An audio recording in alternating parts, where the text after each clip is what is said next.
So welcome to what is a very special edition of You I My Borough. You'll see, Borough fans, that we have got the most special of special guests with us today. It's none other than Mr. Neil Warnock, ahead of obviously Huddersfield Borough this weekend. Thanks so much for coming on with us, Neil. It's great to see you. Yeah, thank you very much. Yeah, it's a good, nice to see you too. Brings back a few memories when I see your ugly faces. I was going to say, it's like the old Zoom. We had a season of this, didn't we? We had a season of meeting each other like this. Every press conference was like this. It was a difficult period, you know that. I'm really proud of what I did at the club at that time, because it was a difficult to get through that period where I felt obliged to try and keep everybody, you know, around the whole club, the fans and everybody happy, you know, trying to give them information and make them smile as well, really, because it was such a depressing time around the country, wasn't it? You know, it was. It really was. It was a strange old time for everybody, wasn't it? But I mean, yeah. we'll have a chat, obviously, about all your time at Middlesbrough and that. But obviously, you've been away from it from a little bit now. How do you look back on that Middlesbrough time in terms of your career and how much you enjoyed it and how much you got out of it?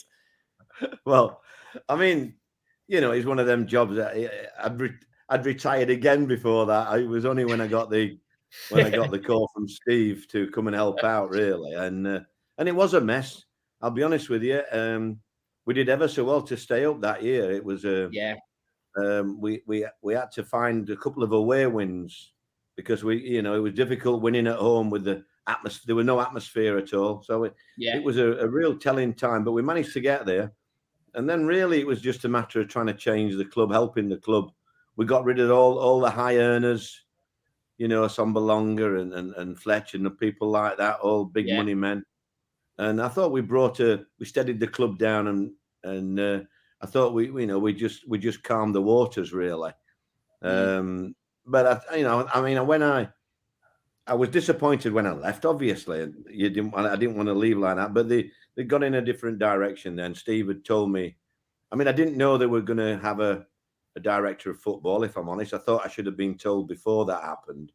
Yeah. And then it was, trying to get players signed was very difficult for me with Neil Bowser at the time. I remember how much it took me to get Duncan Watmer over the line. It took me about 6 weeks to persuade him to pay peanuts for Duncan because his stats didn't add up. He didn't score goals, so I was told. But he ended up scoring 10 goals for us, and I think you've just sold him, haven't you, for a few quid? That's right. Yeah, just gone down to Millwall. You know, they didn't do bad out of him to say it was like extracting teeth trying to get him to sign him. But they were a good group of lads. I really enjoyed some of the best pros I've ever worked with in my life. Johnny Howson and Paddy McNair and Dale Fry and people like that were fabulous and a real pleasure for me to work with them. And some young lads coming through, you know, like Isaiah and one or two, and Hayden. There were some good young lads coming through as well. So I was quite, you know, I was really pleased at how we left it. Really, I think my only disappointment probably was having been told that I was going to get supported. You know, at that time when I was let go at West Brom, we'd got 4 or 5 lads all injured, all the back lads coming back from injury 2 weeks later. And I did think, I mean, we were 4 points off the playoffs then, and I did think we'd get in the playoffs. And I said, when we get these lads back, we will go a run. And I think if we get in the playoffs, we'll get promotion, which I'm convinced we would have done. But, you know, I understand Steve's got to go with his director of football and his chief executive, etc. But it just disappointed me because I did come back for Steve, really. And the biggest disappointment was not to do with football, really. It was when I went in the next day when I'd got after the West Brom game at 9 o'clock to get my gear, and I was told I couldn't go in. And I said, "What are you talking about?" Well, Chris Wilder and the Kieran Scott are having a press conference. I thought that was a little bit lacking of class, if I'm honest. After what I'd done for the club, I was really disappointed. That's the only time I've been disappointed in Steve. Really, was the lack of class at something like that. You know, they could have organised it better. after I knew that talks had been going on for a few weeks. So, but to do it like that would disappointed me. It left a nasty taste in my mouth. But the club, I love the club. I love the staff that I work with. Secretary Karen and her sister was Laura. They were all very, very good to me. And as I've said, some of the players I've not worked with better pros in all my career. Saul Bamba come up as well. Yeah. And so I thought he contributed as well to us staying up. It was it was a good time. I didn't realise about the fervour of the fans, but when they came in after the COVID, it was ever so noticeable, the players, how much of a lift. And that was a big thing for you, wasn't it? That was a big thing for you because you really missed that in that COVID season. I think we all missed it, but you especially, given that that rapport with the fans is such a big part of how you manage and who you are, isn't it? It is, yeah. I mean, and they were great when we used to turn up at the games at home.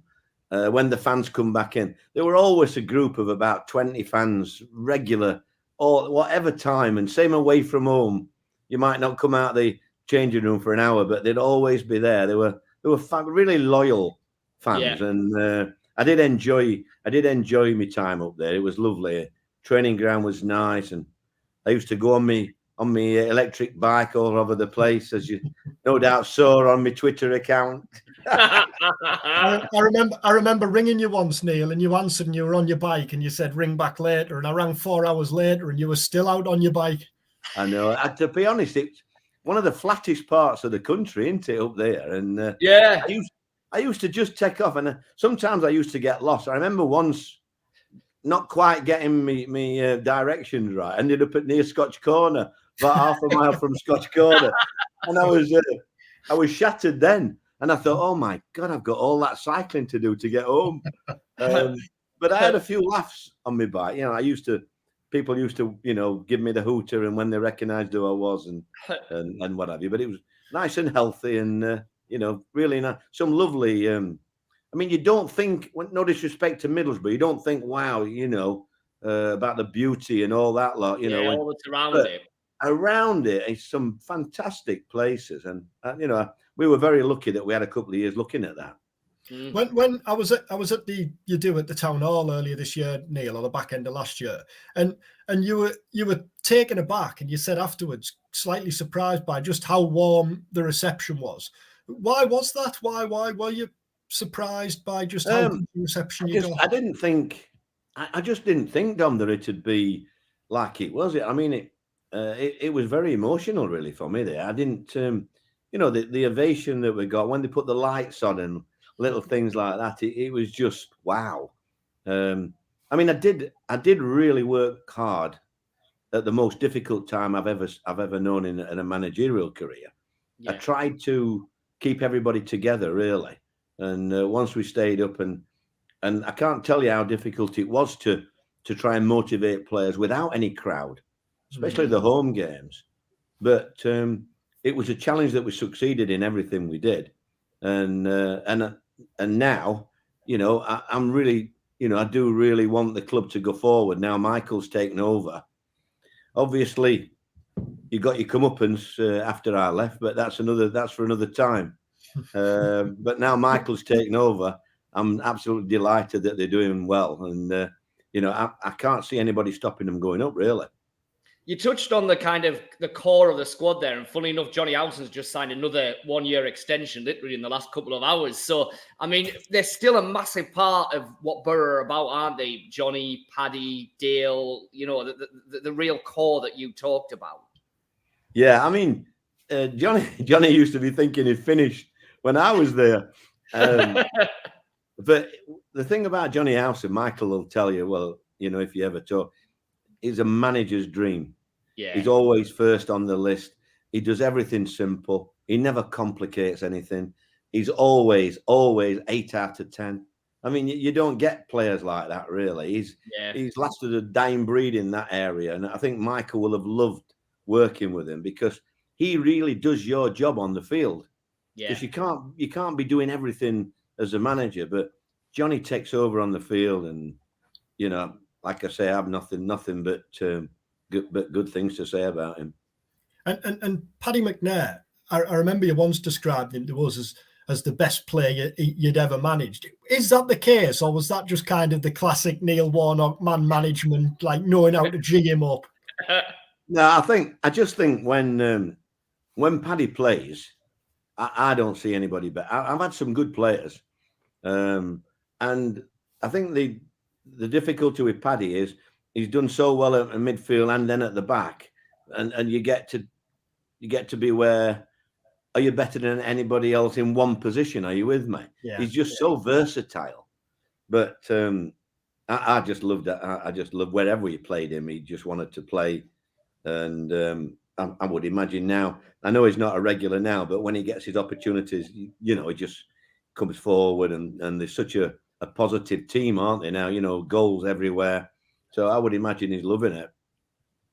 And you touched on Duncan there. I mean, that was a kind of big moment, really, certainly in his career, but also in that season, really, wasn't it? Bringing him in, and obviously he had the trial, and wondered, was he going to get a contract? He got it, and then that rest of that season, he did ever so well, didn't he, for a player who barely kicked the ball in 2 years?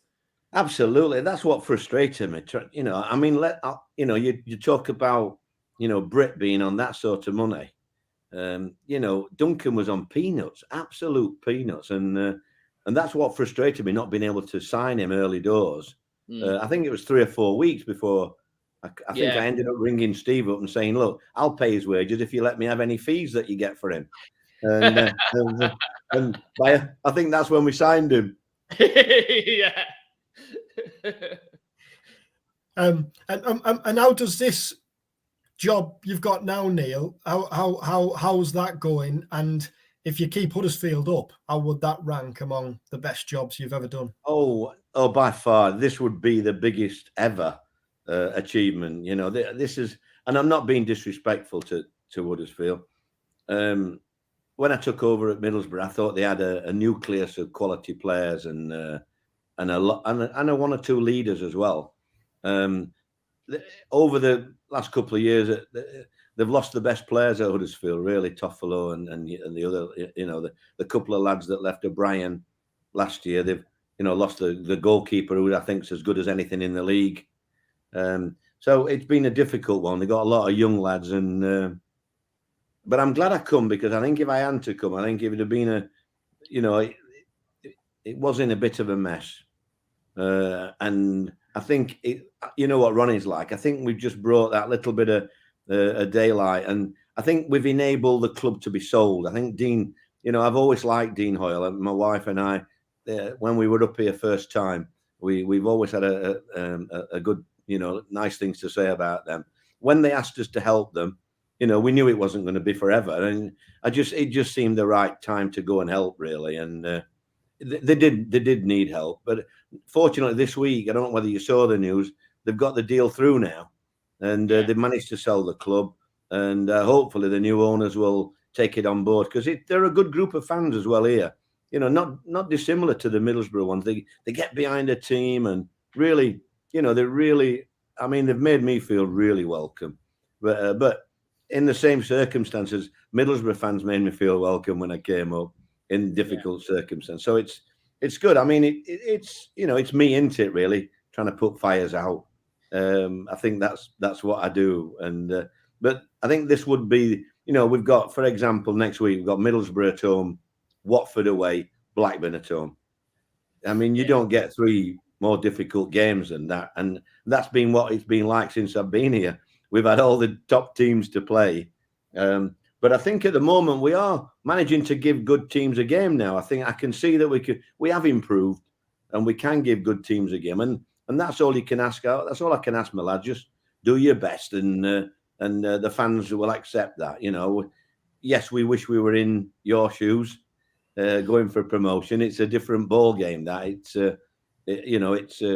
when you're at the other end of the table. I'm telling you, when we were at Middlesbrough, that first period, touch and go, and I remember me and Blackie and Ronnie talking about, where are we going to get these points from, and there were a few, make no mistake, there were a few air-raising moments, but we managed to get those couple of away wins, which just kept us up and breathed again, sigh of relief. And it's far more enjoyable where you are now, where the only question is, can we get automatic or playoffs? Not a bad choice, is it? And when you sorry, I was just going to say, when you talk about the fans, Neil, I often wonder, in your full season in charge, you won at Birmingham. I think it was 4-1 just before Christmas, and you were 5th or 6th then.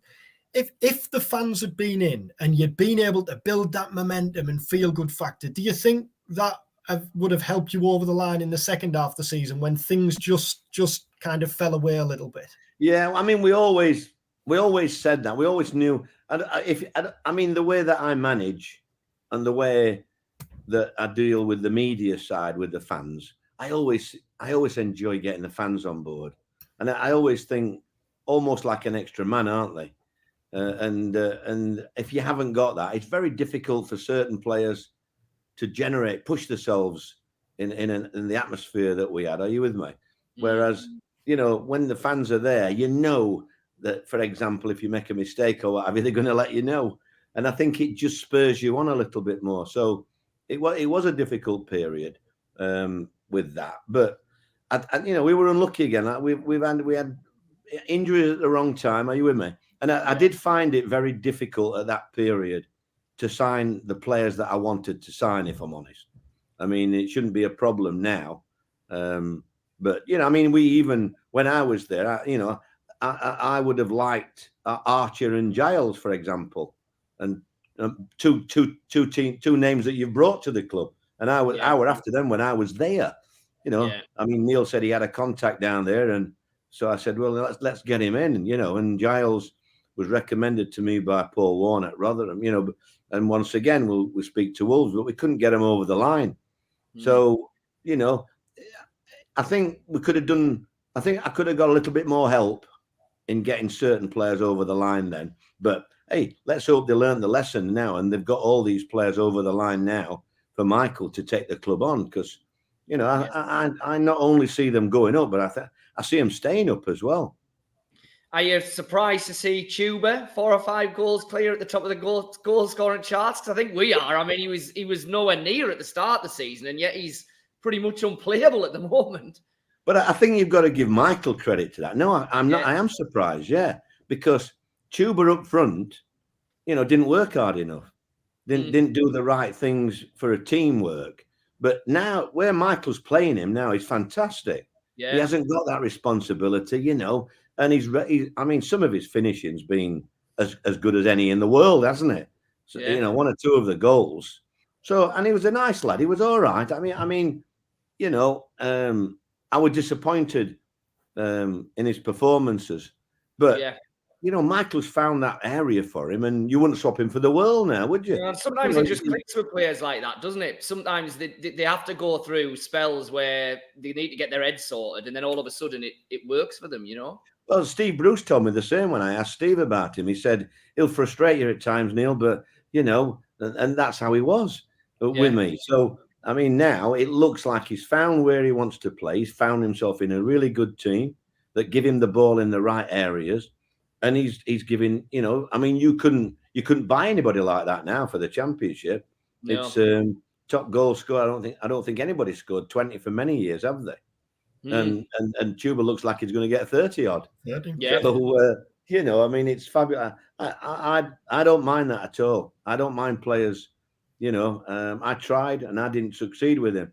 But, you look at Michael. Michael's found that touch and where to play him. And that's what managers do. Some managers come in and just find it. I mean, I don't think the manager before me found anywhere for him either.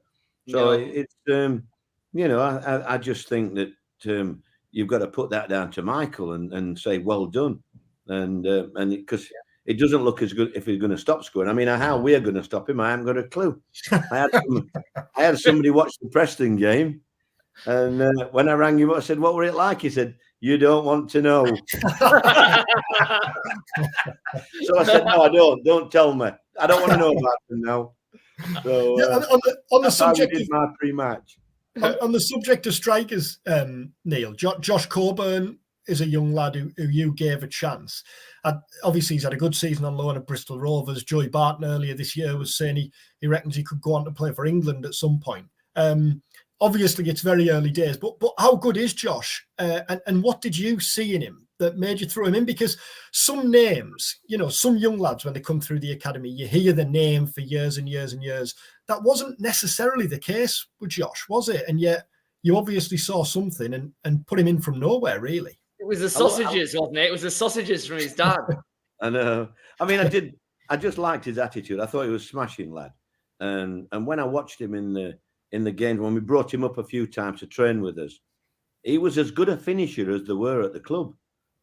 His half chances and he worked his socks off, and so it was just natural. And when I spoke to him, I thought I'm going to give him a chance. I think it was nice. My last game that he scored at West Brom, I thought that was lovely. And I've kept in touch. I spoke to him a couple of messages while he's been at Bristol Rovers as well. So I'm hoping that that he's strong enough and that he could have a pre-season with Michael, and Michael might find a place for him. Because I do think it's nice to have one or two local lads around the area, and he has got the ability to finish and run the line. So I think he'd be a good option up there as well. I'm mindful of the fact that we need to let you get away because you'll have 1,000,001 jobs to do. But I was listening to what you were saying about trying to get Huddersfield out of it and how difficult the job is going to be, and yet I'm seeing 1-1 draw at home to Norwich, 1-0 win away to Millwall, only 3 points away from safety. This has got Neil Warnock printed all over it, hasn't it? Yeah, you can say that, but trust me, it's going to be the biggest achievement of my whole career. But make no mistake about that. It's one of them. The players, if I'm honest, they give me absolutely everything last week, and we had a little bit of luck early doors. Where they could have scored a couple, but all credit to them. Millwall's not an easy place to go. No. Same with Norwich. I mean, Norwich, they had the moments. If Middlesbrough play to their strength and we play to their strength, there's only one winners. But the Championship's not like that, is it? You can't say on any one day that they're going to get beat or they're going to beat them. That's what I love about it, me. I just love being the underdog. And we look like we're going to be the underdog every game between now and the end of the season. So at least we can have a go knowing that nobody expects anything. Well, you've got a Borough lad in Jonathan Hogg in the middle of your midfield. He must be right up your street, is he? I think Jonathan's enjoying me being here, if I'm honest. I think he's taken a lot on his shoulders because he's had to do. The way that I think there were two young managers before, and I think we're just about seeing him. The last couple of games, he's been very, very good, and he is a Johnny Howson type, isn't he? Yeah, absolutely. He just loves his football. If anything, I've had to slow him down a bit. I've had to say, I don't want you training today. You, why? Because I need you playing. Go and sit. Off you go. And I think he's been a bit surprised at that. Whereas, I know he'd train every day if you let him. But you've got to just make sure you just look after the older ones a bit. And great attitude. Got a testimonial next year, he has. I said to him, do you want me to come and referee? That'll put a few on the game. Well, listen, takes me back to the under-21s clip when there was the under-21s or under-23s clip of Borough and you were watching on and the clip did the don't bring that up, Dom. Don't bring that up. Well, listen, I just can't stop, can I? We want to say a big thank you from certainly all the press lot up in the Northeast, because it was genuinely a pleasure working with you, Neil. And I'm sure I speak for every Borough fan as well that you'll get a massive roar from the away end at the weekend, because I think Borough fans absolutely appreciate the job that you did for the club up here, as you say, under very difficult times on the pitch initially and then off it, obviously, with the COVID season. So thanks for coming on. Good luck, not necessarily on Saturday, but after that, I think every Borough fan would like to see Huddersfield safe. So good luck, mate. I think it worked both ways that as well, Scott. I think, like at that time, I did feel for you guys as well. I thought if I could help the press at that time, it was very difficult for you guys, wasn't it? Doing stories and things. Yeah, not really. you know, I always try to bring a bit of humour to my press conferences, if I'm honest. No, it was appreciated. It's But the, no, only, thanks again. it's the only time we've had Roy Cropper mentioned in Borough press conferences. I remember, I could remember his name. One of you guys spotted his name. It wasn't you, Dominic, was it? no, I should have been, because I shouldn't really say it, but I've been an avid Corrie fan over the years, but I didn't get it. I was kicking myself for days afterwards. Yeah. I still don't understand why they call me Colin, but we'll not go into that. Listen, have a good day. Have a good Thanks, day on Neil. Saturday and Yeah. really enjoy the rest of the season. Good luck. All right. Thanks, lads. Thanks. Thanks, Neil. Look after Neil. yourself. See you Saturday.